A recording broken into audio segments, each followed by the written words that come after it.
Hello friends, welcome to our YouTube channel teaching exam overload.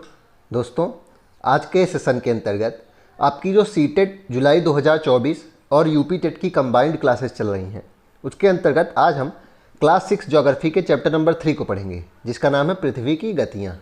तो आज का हमारा टॉपिक क्या है? पृथ्वी की गतियाँ, जो कि क्लास 6 ज्योग्राफी का चैप्टर नंबर 3 है। चलिए फिर सेशन को शुरू करने से पहले हमारी एक रिक्वेस्ट है कि हमारे चैनल को लाइक करें, सब्सक्राइब करें तथा ज़्यादा से ज़्यादा शेयर करें। चलिए फिर बिना किसी देरी के सेशन को शुरू करते हैं। इसमें चैप्टर के नाम से ही पता चल रहा है कि पहला हमारा टॉपिक क्या है, पृथ्वी की गतियाँ। चलिए देखते हैं। पृथ्वी की घूर्णन गति को हमें आभास नहीं होता। जो पृथ्वी घूर्णन करती है उसका हमें आभास तो नहीं होता है, क्योंकि हमारी पृथ्वी की घूर्णन गति एवं परिक्रमण गति में निरंतरता है। पृथ्वी के सूर्य के चारों ओर घूर्णन करने तथा अपनी धुरी पर घूमने के कई प्रमाण भी मिलते हैं। तो पृथ्वी घूर्णन करती है ऐसा हमें आभास नहीं हो पाता है। क्यों नहीं हो पाता? क्योंकि जो हमारी पृथ्वी की घूर्णन गति है और परिक्रमण है वो उसमें निरंतरता है। कोई स्पीड मतलब धीमे और तेज़ नहीं होती, लगातार गति एक रफ्तार से गति करती रहती है, इसलिए हमें आभास नहीं होता है। लेकिन ऐसे हमें कई प्रमाण ऐसे मिलते हैं जिससे हमें ये पता चलता है कि पृथ्वी घूर्णन करती है। जैसे कि पृथ्वी अपनी धुरी पर नहीं घूमती तो एक हिस्से पे हमेशा दिन रहता तथा दूसरे हिस्से पे हमेशा रात होती। तो जो दिन और रात होता है वह पृथ्वी के घूमने की वजह से होता है। ध्यान रखिएगा, पृथ्वी के घूमने की ही वजह से दिन और रात होता है। इसके अतिरिक्त पृथ्वी के सूर्य के चारों ओर घूर्णन करने से ही मौसम परिवर्तन होता है। तो पृथ्वी जो सूर्य के चारों ओर परिक्रमा करती है उसके कारण क्या होता है? मौसम परिवर्तन होता है। ध्यान रखिएगा, ये सब पेपर में पूछे गए हैं प्रश्न है। अतः इन सभी प्रमाणों से सिद्ध हो जाता है कि पृथ्वी सूर्य के चारों ओर तथा अपनी धुरी पर सतत रूप से घूमती है, लगातार घूमती रहती है। अन्य ग्रहों की तरह पृथ्वी अपने अक्ष पर लगातार घूमती रहती है। पृथ्वी अपने अक्ष के सहारे घूर्णन करती है। अक्ष उत्तरी ध्रुव तथा दक्षिणी ध्रुव को मिलाने वाली काल्पनिक रेखा होती है। तो अक्ष किसे कहते हैं?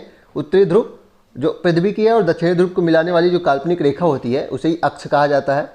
हमारी पृथ्वी के परिक्रमण कक्ष से निर्मित तथा पृथ्वी के केंद्र से गुजरने वाले तल को कक्षा तल अथवा कक्षीय सतह कहा जाता है। ध्यान रखिएगा, इंपॉर्टेंट पॉइंट है कि हमारी पृथ्वी के जो परिक्रमण कक्ष है, जो परिक्रमा करने का जो एक ऑर्बिट है, उससे निर्मित तथा पृथ्वी के केंद्र से गुजरने वाली जो तल है उसे क्या कहा जाता है? कक्षा तल या कक्षीय तल कहा जाता है। मोस्ट इंपॉर्टेंट पॉइंट है। पृथ्वी का आकार भू आभ है। ध्यान रखिएगा, पिछले ही सब चैप्टर में पढ़ाया गया, चैप्टर नंबर 2 में, कि पृथ्वी का आकार क्या है? भू आभ अर्थात जियाइड है।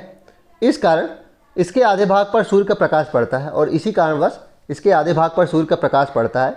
जहाँ पड़ता है वहाँ दिन होता है और शेष आधे भाग में क्या होता है? रात होती है। और उसके बाद फिर या जब पृथ्वी घूर्णन करती है तो अगली वाले पार्ट पे दिन हो जाता है और दूसरे पार्ट पे रात हो जाती है। इसी प्रकार ये प्रक्रिया चलती रहती है। आगे देखते हैं। आगे इसमें कुछ पॉइंट्स दिए गए हैं। जैसे पहला पॉइंट है कि पृथ्वी का अपने अक्ष पर घूमना घूर्णन कहलाता है। ध्यान रखिएगा, पृथ्वी का अपने अक्ष पर घूमना क्या कहलाता है? घूर्णन कहलाता है। और सूर्य के चारों ओर जो परिक्रमा पृथ्वी करती है उसे क्या कहा जाता है? परिक्रमण कहा जाता है। ध्यान रखिएगा, इसे घूर्णन और परिभ्रमण भी कहा जाता है। घूर्णन और परिभ्रमण कहा जाता है। और जो सूर्य के चारों ओर एक स्थिर कक्ष में पृथ्वी गति करती है उसे क्या कहा जाता है? परिक्रमण कहा जाता है। पृथ्वी सूर्य से प्रकाश प्राप्त करती है। पृथ्वी का आकार गोले के समान है, इसलिए एक समय में सिर्फ इसके आधे भाग पे ही रोशनी प्राप्त होती है। सूर्य की ओर वाले भाग में दिन होता है और दूसरे भाग में सूर्य से जो दूर होता है उसे रात वहाँ हो जाती है। और इसको ऊपर बताया ही गया है। तो इसमें इंपॉर्टेंट पॉइंट क्या है? पृथ्वी का अपने अक्ष पर घूमना घूर्णन कहलाता है और सूर्य के चारों ओर जो चक्कर लगाती है पृथ्वी उसे परिक्रमण कहा जाता है। आगे देखते हैं। और अगला पॉइंट दिया गया है कि ग्लोब पर वृत्त जो दिन तथा रात को विभाजित करता है उसे प्रदीप्ति वृत्त कहा जाता है। मोस्ट इंपॉर्टेंट पॉइंट है, पूछा गया है कि प्रदीप्ति वृत्त किसे कहते हैं? तो ग्लोब पर वह वृत्त जो दिन और रात को विभाजित करता है। मतलब ये देखिए, ये आधा पार्ट मान लीजिए डार्क हो गया है, ये यहाँ दिन है, यहाँ रात हो जाती है। तो ये जो प्रदीप्ति वृत्त किसे कहते हैं? कि ग्लोब का जो ऐसी रेखा जो ग्लोब के दिन और रात में विभाजित कर देती है उसे प्रदीप्ति वृत्त कहा जाता है। अगला पॉइंट है, पृथ्वी अपने अक्ष पर चक्कर पूरा करने में लगभग 24 घंटे का समय लेती है। तो पृथ्वी जो अपने अक्ष पे घूमती है उसमें वो एक चक्कर वह 24 घंटे में पूरा करती है, लगभग 24 घंटे में। ध्यान रखिएगा, जो अपने अक्ष पे घूर्णन करती है वह लगभग 24 घंटे का समय लेती है। अगला पॉइंट है कि घूर्णन के समय काल को पृथ्वी दिन कहा जाता है। ध्यान रखिएगा, घूर्णन का जो समय काल होता है उसे पृथ्वी दिन कहा जाता है और यह पृथ्वी की दैनिक गति होती है। पृथ्वी की दूसरी गति जो सूर्य के चारों ओर कक्षा में होती है उसे परिक्रमण कहा जाता है। तो जो सूर्य की परिक्रमा पृथ्वी करती है उसे क्या कहा जाता है? उसे परिक्रमण कहा जाता है। पृथ्वी एक वर्ष या 365 और 1/4 दिन में सूर्य का चक्कर लगाती है। 4 वर्ष में प्रत्येक वर्ष के बचे हुए 6 घंटे मिला के 24 घंटे मिल जाते हैं, जिसे लीप ईयर में 366 दिन हो जाता है। 4 वर्ष बाद वर्ष 366 दिन का इसी कारण होता है क्योंकि पृथ्वी एक वर्ष अर्थात 365 और 1/4 दिन में सूर्य की परिक्रमा पूरी करती है। लेकिन 4 साल में जो 1/4 मिलकर 4/4 हो जाते हैं और पूरा एक दिन हो जाता है, इसलिए 366 दिन लीप ईयर में होता है। आगे देखते हैं। इसके अतिरिक्त दिन को फरवरी के जो अतिरिक्त दिन है उसे फरवरी माह के दिन में जोड़ा जाता है, ध्यान रखिएगा। इस प्रकार प्रत्येक चौथे वर्ष फरवरी माह 28 के बदले 29 के दिन हो जाती है। तो जो अतिरिक्त दिन ये 24 घंटे बचा ये फरवरी के माह में जोड़ा जाता है। और लीप ईयर में क्या होता है कि हर चौथे वर्ष फरवरी माह 28 के बजाय 29 दिन का हो जाता है और वर्ष में 366 दिन हो जाते हैं। इसे ही लीप वर्ष कहा जाता है। सामान्यतः एक वर्ष को 4 ऋतुओं में बांटा जाता है, गर्मी, सर्दी, वसंत और शरद। ऋतुओं में जो परिवर्तन होता है सूर्य के चारों ओर पृथ्वी की स्थिति में परिवर्तन के कारण होता है। मोस्ट इंपॉर्टेंट पॉइंट है, इससे बहुत बार प्रश्न बने हैं कि जो ऋतुओं का परिवर्तन होता है वह किस कारण से होता है, ऐसा प्रश्न बनता है। तो पृथ्वी के परिक्रमण के द्वारा, ध्यान रखिएगा, पृथ्वी जो परिक्रमण करती है सूर्य के चारों ओर उसके कारणवश ऋतुओं का परिवर्तन होता है। और दिन और रात क्यों होता है, वह पृथ्वी के घूर्णन के कारण होता है। दिन और रात पृथ्वी के घूर्णन के कारण होता है और ऋतुओं में परिवर्तन पृथ्वी के परिक्रमण के कारण होता है जो सूर्य के चारों ओर करती है। अब देख लेते हैं पृथ्वी की जो 2 गतियां हैं, घूर्णन और परिक्रमण या फिर वार्षिक गति, उसको देख लेते हैं। पृथ्वी अपनी अक्ष पर पश्चिम से पूर्व की दिशा में लट्टू के समान घूमती है। यह तो पता है कि पृथ्वी पश्चिम से पूर्व की ओर घूमती है। पृथ्वी अपने अक्ष पर पश्चिम से पूर्व घूमते हुए 23 घंटे 56 मिनट में एक चक्कर पूरा करती है। तो पृथ्वी अपने अक्ष पर पश्चिम से पूर्व घूमते हुए 23 घंटे 56 मिनट में एक चक्कर पूरा कर लेती है। अगला पॉइंट है इसमें कि पृथ्वी के अपने अक्ष पर घूमने को घूर्णन गति या दैनिक गति कहते हैं। तो जो पृथ्वी अपने अक्ष पर घूमती है उसे क्या कहा जाता है, घूर्णन गति कहेंगे या फिर दैनिक गति कहते हैं। पृथ्वी के अपने अक्ष पर घूर्णन के कारण ही दिन और रात होता है। पहले ही बता दिया ऊपर कि जो पृथ्वी अपने अक्ष पर घूमती है उसके कारण दिन और रात होता है। और ऋतुओं का परिवर्तन जो होता है वो परिक्रमण के द्वारा कारण होता है जो सूर्य के चारों ओर पृथ्वी परिक्रमा करती है। अगला है इसमें कि पृथ्वी अपने अक्ष पर घूर्णन के साथ साथ एक निश्चित मार्ग पर सूर्य के चारों ओर परिक्रमा करती है। मतलब पृथ्वी अपने अक्ष पे घूमती भी रहती है लेकिन घूमते हुए वह एक परिक्रमा भी पूरी करती है वर्ष भर में। और इसे क्या कहा जाता है, इसे परिक्रमण या फिर वार्षिक गति कहा जाता है। इसे परिक्रमण या फिर पृथ्वी की वार्षिक गति कहा जाता है। पृथ्वी के परिक्रमण गति के कारण ही दिन रात का छोटा बड़ा होना तथा ऋतुओं में परिवर्तन होता है। ध्यान रखिएगा, जो दिन और रात कभी छोटे कभी बड़े होते हैं या किस कारण से होता है, ये भी पृथ्वी के परिक्रमण के कारण होता है। मोस्ट इंपॉर्टेंट पॉइंट है, इसको नोट कर लीजिएगा कि मोस्ट इंपॉर्टेंट पॉइंट है पृथ्वी के परिक्रमण गति के ही कारण दिन रात का छोटा या बड़ा होना तथा ऋतुओं में परिवर्तन होता है। आगे देखते हैं। आगे है कि पृथ्वी सूर्य की परिक्रमा एक दीर्घवृत्ताकार कक्ष में करती है। तो जो पृथ्वी सूर्य की परिक्रमा करती है वह दीर्घवृत्ताकार कक्ष में करती है। अतः यह कभी सूर्य के निकट आ जाती है तो कभी सूर्य से दूर चली जाती है।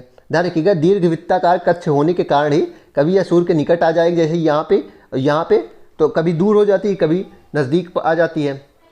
पृथ्वी अपनी कक्षा में सूर्य की परिक्रमा करते हुए 4 जुलाई को सूर्य से सबसे दूर चली जाती है और इस स्थिति को अपसौर या फिर अपहेलन कहा जाता है। ध्यान रखिएगा, बहुत इंपॉर्टेंट पॉइंट है कि पृथ्वी अपनी कक्षा में सूर्य से सबसे ज़्यादा दूर कब जाती है, 4 जुलाई को जाती है, जिसे अपसौर कहा जाता है। अपसौर की दशा में पृथ्वी सूर्य से अधिकतम दूरी पर होती है। ध्यान रखिएगा, प्रश्न बनता है कि तारीख से प्रश्न बनता है, दिनांक से, कि पृथ्वी सूर्य से सबसे ज़्यादा दूरी कब होती है, तो 4 जुलाई को होती है। और यह पूछा जाता है कि उसे क्या कहा जाता है, तो उसे अपसौर कहा जाता है। और 3 जनवरी को पृथ्वी अपनी कक्षा में जो है सूर्य की परिक्रमा में सबसे नज़दीक आ जाती है और इस स्थिति को उपसौर कहा जाता है और ये 3 जनवरी को होता है। ध्यान रखिएगा, 4 जुलाई को अपसौर होता है जिसमें क्या होता है, पृथ्वी और सूर्य के बीच की दूरी सबसे ज़्यादा होती है। और 3 जनवरी को उपसौर होता है, पेरिहेलन होता है, जिसमें क्या होता है कि पृथ्वी और सूर्य के बीच की जो दूरी होती है सबसे नज़दीक होती है। अगला है कि पृथ्वी सूर्य के चारों तरफ दीर्घवृत्ताकार कक्षा में 365 दिन और 6 घंटे में सूर्य की एक परिक्रमा पूरी करती है। इसको पढ़ा दिया गया है कि साधारणतः एक वर्ष में 365 दिन होते हैं और चौथे वर्ष एक दिन मिलके 366 दिन का हो जाता है, जिसे लीप वर्ष कहा जाता है। और यह एक दिन फरवरी माह में जोड़ दिया जाता है, जिससे 28 के बजाय 29 दिन की फरवरी हो जाती है। अब देख लेते हैं इसमें कुछ पॉइंट्स हैं, जैसे कि 21 जून को उत्तरी गोलार्ध में क्या होता है। तो 21 जून को उत्तरी गोलार्ध सूर्य की तरफ झुका होता है। अगर आप फिगर देखिए इसमें होगा, देखिए 21 जून को जो उत्तरी गोलार्ध है वह सूर्य की तरफ झुका है ना, तो सूर्य की रोशनी ज़्यादा उत्तरी गोलार्ध पे पड़ेगी, तो इसलिए यहाँ गर्मी अधिक पड़ती है। ध्यान रखिएगा, 21 जून को, अभी देखिए 21 जून को उत्तरी गोलार्ध जो है वह सूर्य की तरफ झुका होता है, जिसके कारण सूर्य की किरणें कर्क रेखा पर सीधी पड़ती हैं। तो कर्क रेखा उत्तरी गोलार्ध में पड़ता है तो सीधी पड़ती हैं, जिससे उत्तरी गोलार्ध के बहुत बड़े भाग पे सूर्य की रोशनी प्राप्त होती है। इसलिए विषुवत के उत्तरी भाग में गर्मी का मौसम होता है और इसी समय जो दक्षिणी गोलार्ध होता है उसमें ठंडी का मौसम होता है, ध्यान रखिएगा। और चूंकि अधिक से अधिक सूर्य की रोशनी प्राप्त होती है इसलिए 21 जून को इन क्षेत्रों में सबसे लंबा दिन होता है तथा सबसे छोटी रातें होती हैं। पृथ्वी की इस अवस्था को उत्तर अयनांत कहा जाता है। तो उत्तर अयनांत कब होता है? 21 जून को होता है। क्यों होता है? क्योंकि उत्तरी गोलार्ध सूर्य की तरफ झुका होता है तो सूर्य की अधिक से अधिक रोशनी पृथ्वी पर पड़ती है, इसलिए गर्मी भी अधिक पड़ती है और सबसे लंबा दिन और सबसे छोटी रात होती है। अब 22 दिसंबर को दक्षिणी ध्रुव पे क्या होता है? 22 दिसंबर को दक्षिणी ध्रुव सूर्य की ओर झुका होता है, जिससे मकर रेखा पर सूर्य की किरणें सीधी पड़ती है। ध्यान रखिएगा, दक्षिण अयनांत कब होता है? 22 दिसंबर को होता है। इसमें क्या होता है कि सूर्य की किरणें मकर रेखा पर सीधी पड़ती हैं, अर्थात दक्षिणी ध्रुव पर ज़्यादा से ज़्यादा सूर्य की रोशनी पड़ती है। चूँकि सूर्य की किरणें मकर पर लंबवत पड़ती हैं इसलिए दक्षिणी गोलार्ध के बहुत बड़े भाग में प्रकाश प्राप्त होता है और दक्षिणी गोलार्ध में इस दिन सबसे लंबे दिन होते हैं और रातें सबसे छोटी होती हैं और ग्रीष्म ऋतु होता है। तो इसे क्या कहा जाता है? दक्षिणी अयनांत कहा जाता है। 21 मार्च और 23 सितंबर को क्या होता है कि सूर्य की किरणें विषुवत वृत्त पर सीधी पड़ती हैं, मतलब विषुवत वृत्त पर सीधी पड़ती हैं। इस अवस्था में कोई भी ध्रुव सूर्य की ओर नहीं होता। जैसे कि देख लीजिए, ये फिगर देखिए, 21 मार्च और 23 सितंबर, तो सूर्य ऐसे पड़ रहा है ना, तो कोई भी ध्रुव पे ज़्यादा किरणें नहीं पड़ रही ना, तो इसमें क्या होता है कि 21 मार्च और 23 सितंबर को सूर्य की किरणें विषुवत वृत्त पर सीधी पड़ती हैं। इस अवस्था में कोई भी ध्रुव सूर्य की ओर नहीं होता है, इसलिए पूरी पृथ्वी पर दिन और रात बराबर होता है। इसे विषुव कहा जाता है। ध्यान रखिएगा, इसे क्या कहा जाता है? विषुव कहा जाता है। आगे है कि 23 सितंबर को उत्तरी गोलार्ध में शरद ऋतु होती है जबकि दक्षिणी गोलार्ध में बसंत ऋतु होती है। मोस्ट इंपॉर्टेंट पॉइंट है कि 23 सितंबर को उत्तरी गोलार्ध में शरद ऋतु होती है जबकि दक्षिणी गोलार्ध में वसंत ऋतु होती है। और 21 मार्च को क्या होती है? स्थिति इसके विपरीत होती है, यानी उत्तरी गोलार्ध में वसंत ऋतु होती है और दक्षिणी गोलार्ध में शरद ऋतु होती है। इस प्रकार हम यह देख सकते हैं कि पृथ्वी के घूर्णन और परिक्रमण के कारण दिन एवं रात तथा ऋतुओं का परिवर्तन होता है। चलिए फिर इसी के साथ आज के सेशन को हम समाप्त करते हैं। आशा करता हूँ कि आपको यह सेशन पसंद आया होगा। अगर आप इसी तरह के अन्य सेशन देखना चाहते हैं तो हमारे यूट्यूब चैनल को लाइक करें, सब्सक्राइब करें तथा ज़्यादा से ज़्यादा शेयर करें। साथ ही इसकी PDF अगर आपको प्राप्त करना है तो जैसे ही क्लास 6 ज्योग्राफी की क्लासेस समाप्त हो जाएंगी, यानी सारे चैप्टर्स एंड हम पढ़ा लेंगे, तो इसकी PDF हमारे टेलीग्राम चैनल पे अपलोड कर दी जाएगी, जिसका लिंक डिस्क्रिप्शन बॉक्स में है। आप हमारे टेलीग्राम चैनल को ज्वाइन करिए क्योंकि वहाँ पे बहुत सारी न्यूज़ आपको मिलेगी। चलिए फिर, धन्यवाद।